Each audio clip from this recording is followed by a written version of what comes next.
Hey there, it's Steve from Serious Keto, and this is the Not So Serious Keto video podcast.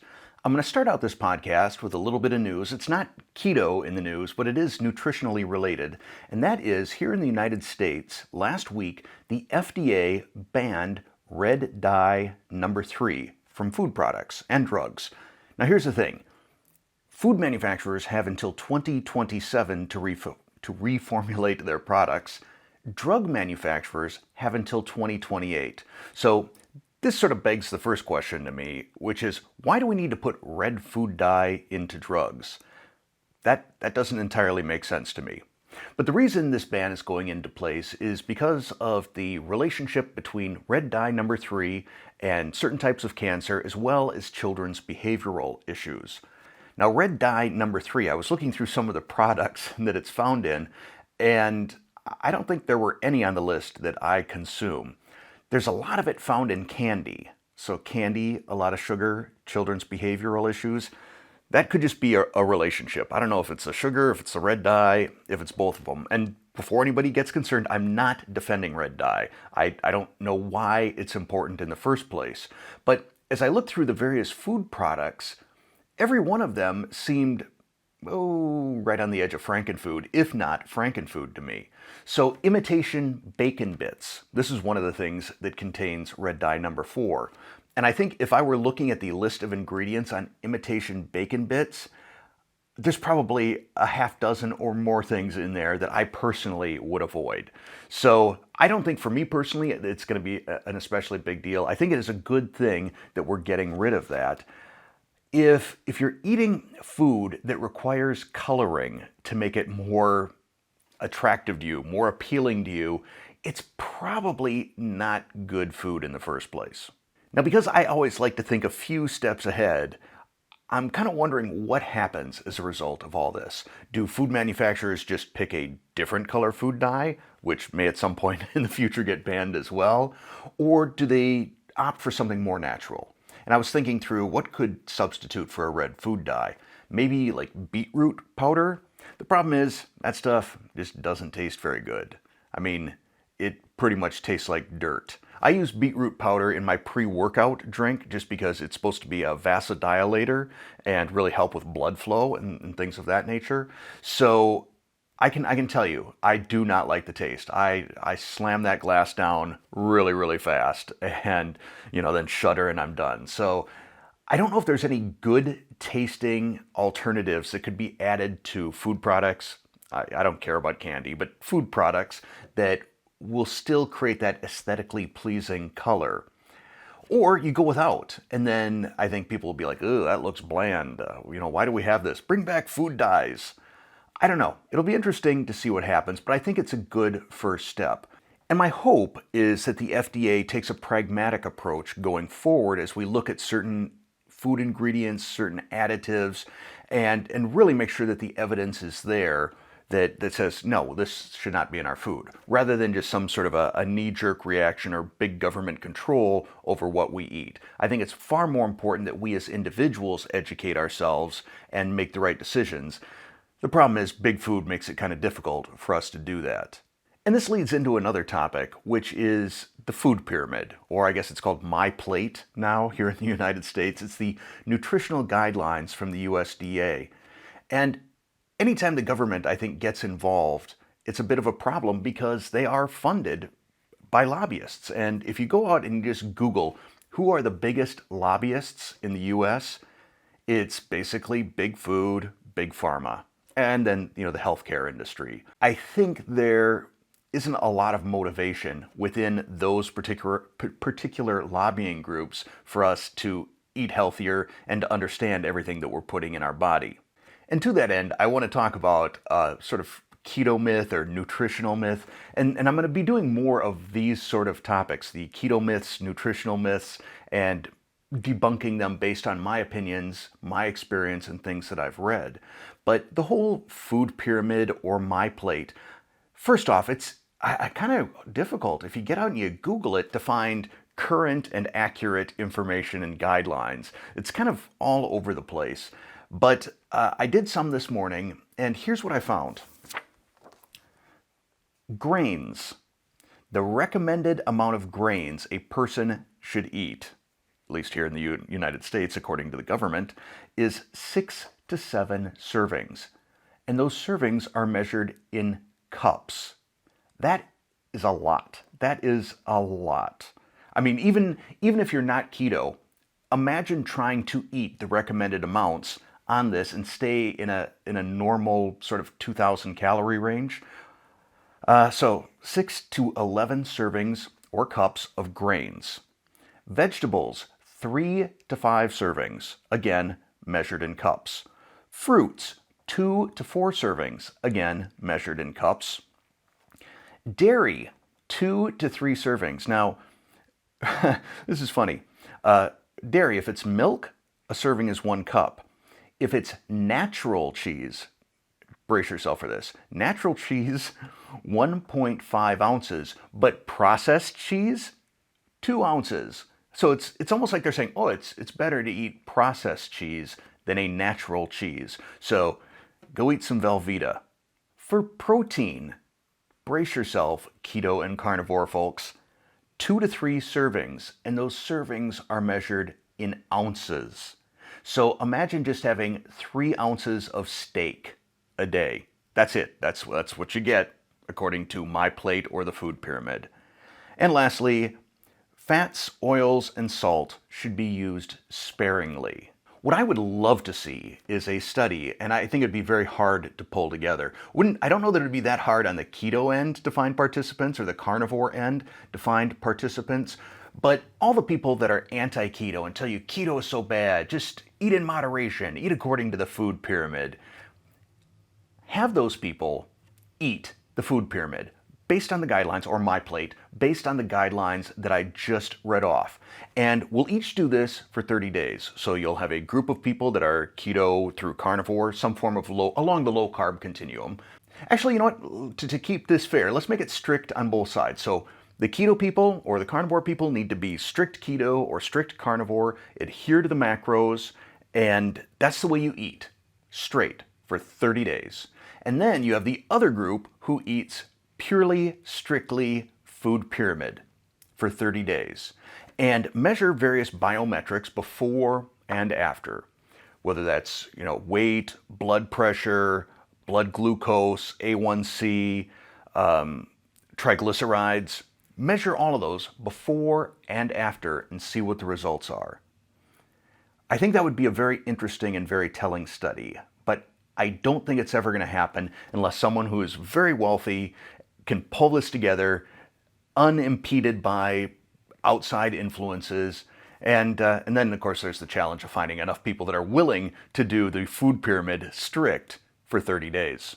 But on a smaller scale, if you ever have a friend, a coworker, someone like that who is challenging the keto lifestyle or the low-carb lifestyle that we lead, that might be a fun bet to do with them. Just say, hey, let's do a little competition here. You eat strict food pyramid or my plate for 30 days, I'll eat strict keto for 30 days, and we'll see what the results are. Now, I guess the other thing you'd have to do, now that I think about this, sometimes my ideas, the more I think about them, I start poking holes in them myself, but one of the challenges would be finding someone probably who's not yet keto, who wants to go keto and is willing to do strict keto for 30 days. I think once you have someone who's already been on keto, someone, like me, I've been doing keto for 6 years, you're not going to see that change in biometrics. So anyhow, I'm going to stand by the fact that I think that would be an interesting experiment. Continuing with what I talked about before the break, there are a couple of topics that I'm going to dive deeper into in the future. And one of them is going to be keto nutritional myths. I'm going to continue to tackle some of those, and I'm going to build off some of the things that I've read in Dr. Robert Lufkin's book, Lies I Taught in Medical School, as well as Dr. Ken Berry's book, Lies Your Doctor Told You, or Lies My Doctor Told Me. I forget what the title is. Great book. Both of them outstanding books. I'm still reading through Dr. Berry's book. There's a lot of chapters to it. They're very quick, but I like reading them a couple of chapters a day, so it's taking me a little bit longer. But a lot of my arguments or thoughts are very much aligned with these two gentlemen, but they're smarter than me, so I can draw upon their knowledge as I make these topics in my podcast. Boy, that didn't come out very smoothly. There's at least one of those every podcast. The other thing I'm going to get into, and it's probably going to be a dedicated podcast, is all about these health and medical studies, scientific studies. I almost did air quotes there because you read through a lot of them and the science is a little bit weak. And I looked through my list of podcast topics and I see I've got at least 5 separate topics related to studies. And I think as a result, that will probably be a dedicated podcast or an episode of Pragmatic Keto. And I'll bring them all together into a single topic. What else we got? Food. Oh, this is an interesting one. And this is one of those things that I think could also dovetail into the whole being keto in a non-keto family. So sometimes when my wife will go out and she's grocery shopping, she will get things that she thinks are healthy. And this is something food manufacturers will often do. They will create that big label up front that makes it look healthy. And if all you're doing is looking at the front of a package, that's a mistake because you're gonna fall into some traps. One of which tends to be olive oil mayo. Now I'm gonna scooch over here just a little bit so I can show you a picture of this. I'm gonna have to look at it on my phone here just for reference, but this is the Kraft mayo with olive oil, but that with is kind of small. It's, you see, mayo, olive oil, asterisk. And if you peek it a little more closely, you can see that it's with, and there's an asterisk. What does that asterisk mean? I can't find the asterisk anywhere else on the front. But if I go to the ingredients list, what do I see? Ingredient number 1 in this mayo is water. I have never known water to be the first ingredient in mayo. Very often I make my own mayo and the first ingredient is going to be avocado oil or olive oil or some combination of the two. This, ingredient number 1, water. Ingredient number 2, canola oil. Ingredient number 3, soybean oil. And while I don't generally try and be the ingredient police, I'll tell you, for me personally, those 2 oils are highly inflammatory. I don't like the way my body feels when I have them. I'm aware that I've had a product that contains those the next day because I feel it. I feel it in my joints, I feel it in my knees, my back, etc. I've mentioned this in the past. Moving on. Okay, vinegar, that's common. Modified food starch, probably to thicken things up because ingredient number 1 is water. In fact, if you look through this list, you'll see a few things that have asterisks. And what does asterisk mean? It means it's an ingredient not normally found in mayo. So why would I want to eat this? I don't know. The moral of this story is always, always, always, and I know I preach this a lot, look at the back of the package. Look at the ingredients. If you're letting someone else make your food for you, your job is to see that the ingredients are compatible with the way that you want to eat and the things that you want to put into your body. So I know I harp on this a lot, but it's helpful to remember. Sometimes I even forget when I go to the grocery store, I'm in a hurry, I see something, oh look, it's olive oil mayo. No, it's mayo with olive oil and some asterisks.